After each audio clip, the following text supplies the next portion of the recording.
Assalamualaikum warahmatullahi wabarakatuh. Waalaikumsalam.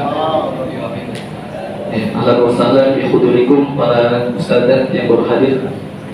Alhamdulillahilladzi arsala rasulahu bil huda wa dinil haqq liyudhhirahu 'ala ad-din kullihi wa kafaa billahi shahida.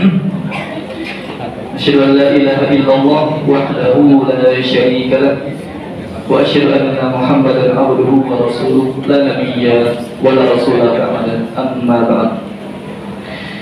Yang kami hormati para segenap pimpinan dan para ustadz dan ustadzah teman seperjuangan yang semoga kita semuanya dilindungi Allah Subhanahu wa taala. Ustadz dan ustadzah semuanya, marilah kita panjatkan puji serta syukur kita kepada Allah Subhanahu wa taala yang telah memberikan kita banyak sekali kenikmatan. Nikmat yang salah satu nikmat agung yang bisa kita rasakan pada saat ini adalah kita bisa merasakan manisnya ibadah di bulan suci Ramadan. Semoga Ramadan kita pada tahun ini menjadi Ramadan yang terbaik, lebih baik dari Ramadan yang sebelum-sebelumnya. Amin amin ya rabbal alamin. Salawat dan salam marilah kita sanjungkan kepada baginda besar Nabi Muhammad sallallahu alaihi wasallam beserta keluarganya, para sahabatnya, para tabi'in, para tabi'ut tabi'in beserta para orang saleh yang senantiasa setia di atas jalan sunnahnya. Semoga kita semuanya termasuk dalam golongannya di yaumil akhir nanti. Amin amin ya rabbal alamin. Ya, siang hari ini saya diamanahkan untuk mengisi materi mengenai Ramadan bersama Al-Quran. Ya, ketika saya melihat tema saya Ramadan bersama Al-Quran, saya bingung nih saudara-saudara mau ngomong apa ya. Karena lingkungan kita tuh sudah seperti ini saudara-saudara. Lingkungan kita sudah yang Qurani gitu. Kalau saya pribadi gitu, selama Ramadan saya datang ke masjid, di sudut-sudut masjid itu sudah ada kelompok-kelompok kecil yang kelompok kecil untuk belajar Quran. Kemudian ada ustadz-ustadz sedang melantunkan Al-Quran, belum lagi yang di kelas-kelas. Nah, sebetulnya nih sudah tidak perlu lagi saudara-saudara. Jadi untuk siang hari ini saya tidak membahas fadilah-fadilah Qurannya ustadz-ustadz, tapi saya masuk ke materi adab membaca Al-Quran ustadz-ustadz. Ya, ini materi siang ini materi yang ringan ya saudara-saudara. Kalau kemarin dari Kiai Marzuki sudah berat ya, saya sekarang biar seimbang saya ringankan. Jadi materi kita pada siang hari ini terkait tentang adab-adab membaca Al-Quran. Ya, materi yang ringan saudara-saudara karena setiap hari memang kita sering sudah melakukan ini saudara-saudara. Ya, saya melakukan hal ini. Nah, jadi materi yang ringan ini semoga bisa diamalkan dan istiqomah sehingga menjadi amalan yang paling dicintai Allah Subhanahu wa taala. Karena kata Nabi Muhammad SAW, amalan yang paling dicintai Allah Subhanahu wa taala adalah amalan yang dikerjakan terus-menerus walaupun kecil, walaupun sedikit. Ya. Jadi semoga amalan-amalan kecil ini bisa kita istiqomahkan dan menjadi amalan yang paling dicintai Allah Subhanahu wa taala. Ada pada membaca Al-Quran yang pertama yakni ikhlas lillahi ta'ala atau meluruskan niat saudara-saudara. Ya, hendaknya saudara-saudara kita semua selalu setiap waktu mengupgrade atau merefresh kembali niat kita saudara-saudara. Yang mungkin yang awalnya kita sudah lillahi ta'ala ikhlas, ya, tetapi karena kita ada mendengar mau ada hadiah atau kita membaca itu kita mau dapat pujian atau kita mau berharap dilihat oleh siapa gitu. Nah, jadi di sini ustadz-ustadzah semuanya akan kembali kepada hadis Nabi Muhammad SAW. Innamal a'malu binniyat wa innamal likulli imri'in ma nawa. Semua amalan itu tergantung pada niatnya, dan semuanya itu akan mendapatkan sesuai apa yang diniatkannya. Jadi niatnya betul-betul lurus lillahi ta'ala. Ya, bahkan ulama sufi ustadz-ustadzah yaitu dalam ajarannya kalau setiap amalan ikhlas lillahi ta'ala dengan tingkatan mahabbah, itu kita tidak peduli dengan nominal-nominal yang sudah disebutkan dalam hadis, pahala-pahala yang sudah disebutkan.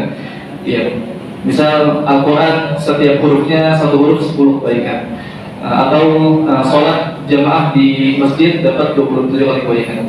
Nah, kalau sudah tingkatan mahabbah sudah tidak peduli lagi. Yang penting itu amalannya, setiap amalannya itu adalah lillahi ta'ala.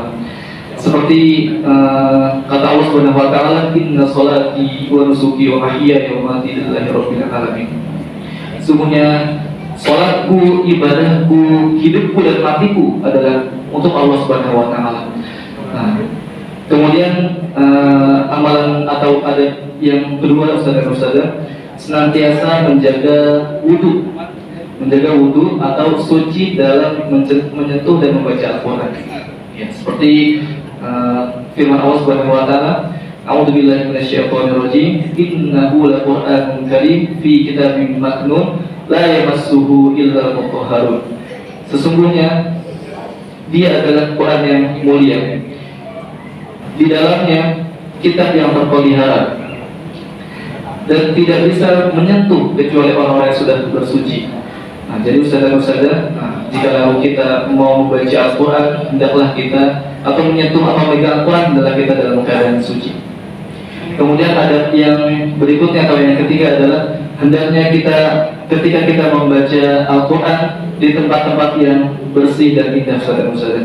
Nah, kalau di tempat kita, misal seperti di masjid atau di kelas-kelas, dan hindari membaca Al-Quran itu di tempat-tempat yang kotor, Ustaz dan Ustazah. Ya, seperti di toilet, ya, walaupun di dalam hati, Ustaz dan Ustazah, ya tetap tidak boleh. Kemudian kalau di luar itu seperti di kandang hewan, itu hindari membaca Al-Quran di tempat-tempat seperti itu, Ustaz dan Ustazah. Kemudian yang berikutnya atau yang keempat, adab yang keempat yaitu membaca Al-Quran menghadap kiblat, saudara-saudara. Jadi disunahkan untuk membaca Al-Quran menghadap ke kiblat. Ya, walaupun ada kondisi-kondisi yang harus kita tidak menghadap ke kiblat, seperti ketika kita di perjalanan ataupun ketika kita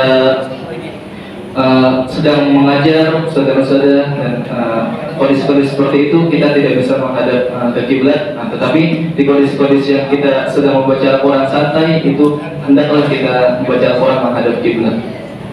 Kemudian ada yang kelima, ya, yaitu membaca Al-Quran. Setiap kali membaca Al-Quran hendaklah kita selalu meminta perlindungan kepada Allah Subhanahu wa taala dari godaan syaitan. Ya, seperti kata Allah Subhanahu wa taala, a'udzubillahi minasyaitonir rajim, fa idza qara'tal Qur'an fasta'id billahi minasyaitonir rajim. Apabila kamu membaca Al-Quran, hendaklah meminta perlindungan kepada Allah Subhanahu wa taala dari godaan syaitan yang tertutup. Ya. Jadi Ustaz dan Ustazah, dalam poin ini, setan itu senantiasa selalu menggoda kita di setiap ibadah-ibadah kita. Ya, bahkan kalau kita terlena dengan bacaan Quran kita, tilawah kita, kalau kita tidak konsentrasi dan tidak khusyuk, tidak fokus, ya bahkan ada kalimat-kalimat itu yang terpeleset lidah kita, Ustaz dan Ustazah. Ya, jadi kalimatnya itu berubah, walaupun kita sudah pasti, sudah paham, tapi ada kalanya kita lalai dan itu menjadi kepeleset. Seperti kalimat innallaha la yuhibbudz dzalimin, berubah menjadi innallaha yuhibbudz dzalimin. Ya, sekilas seperti mirip, saudara-saudara. Innallaha la yuhibbudz dzalimin, kemudian menjadi innallaha yuhibbudz dzalimin. Ya, innallaha la yuhibbudz dzalimin artinya adalah sesungguhnya Allah tidak mencintai orang-orang yang berbuat zalim. Kemudian kalau dia tidak konsentrasi, kemudian tidak fokus, menjadi innallaha yuhibbudz dzalimin. Sesungguhnya Allah mencintai orang-orang yang berbuat zalim. Nah, mungkin ini sedikit saja kesalahan, satu kata yang terlewat saja, yaitu sudah fatal arti, saudara-saudara. Ya, jadi hendaklah kita senantiasa meminta perlindungan Allah Subhanahu wa taala, ya, jika membaca Al-Quran dan senantiasa konsentrasi dan fokus. Nah, kemudian adab yang berikutnya atau yang keenam, hendaklah membaca Al-Quran dengan tartil, ya, seperti kata Allah Subhanahu wa taala, a'udzubillahi minasyaitonirrajim warattilil Qur'ana tartila, dan baca Al-Quran dengan tartil. Ya, mungkin di sini ustazah ada sebagian mengartikan membaca tartil itu harus landai, pelan-pelan, ya. Sebetulnya tidak seperti itu juga ustazah, karena dalam ilmu membaca Al-Quran itu ada yang dinamakan membaca Quran dengan hadir, ya, dengan cepat, ya, dibolehkan membaca cepat, tapi tetap diperhatikan ketartilan ustazah, tetap diperhatikan tartil dan fasihnya, panjang pendeknya. Nah, jadi kalau kita membaca Al-Quran, kalau mau cepat diperbolehkan asal dengan tartil dan fasih. Nah, kemudian yang terakhir, yakni senantiasa khusyuk membaca Al-Quran dan berusaha untuk mentadabburi Al-Quran. Ya, jadi untuk poin ini saudara-saudara seperti firman Allah Subhanahu wa taala, a'udzubillahi minasyaitonirrajim, afala yatadabbaruna Al-Quran walau kana min indi ghairillahi lawajadu fihi ikhtilafan katsiran. Apakah kalian tidak mentadabburi Al-Quran? Maka sekiranya Al-Quran ini bukan dari Allah Subhanahu wa taala, maka senantiasa pastinya akan banyak pertentangan di dalamnya.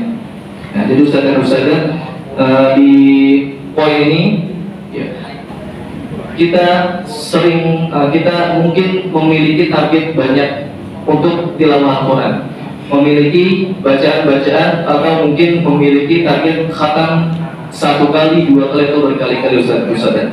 Ya, jadi untuk poin ini hendaklah kita menyisihkan atau memberikan waktu ustazah untuk senantiasa fokus untuk mentadabburi Al-Quran. Ya, misal kita habiskan waktu kita pagi, siang, sore itu untuk membaca Al-Quran, fokus untuk mengejar target khatam. Kemudian kita berikan waktu malam kita untuk fokus untuk mentadabburi Al-Quran. Ya, tidak perlu banyak-banyak, cukup 1 halaman, kemudian kita baca artinya, ya, supaya kita tahu ustazah apa pesan yang Allah berikan, yang Allah titipkan dalam Al-Quran. Karena itu adalah firman Allah, kata-kata Allah Subhanahu wa taala, dan itu petunjuk buat umat manusia, dan supaya kita semuanya ustazah ya ingin hidup dengannya dan juga ingin juga mati dengannya. Semoga ustazah ya 7 adab-adab Al-Quran yang tadi disebutkan itu adalah saya kutip dari Imam An-Nawawi rahimahullah dalam kitabnya At-Tibyan. Ya, semoga 7 adab-adab ini bisa kita istiqomahkan, ya, bisa kita amalkan dan kita rutinitaskan sehingga 7 amalan ini menjadi amalan yang paling dicintai Allah Subhanahu wa taala, yaitu amalan yang berulang-ulang walaupun sedikit. Itu saja mungkin dari saya ustazah. Kalau ada salahnya datang dari saya pribadi, yang benar dari Allah Subhanahu wa taala. Sekian dari saya. Assalamualaikum warahmatullahi wabarakatuh.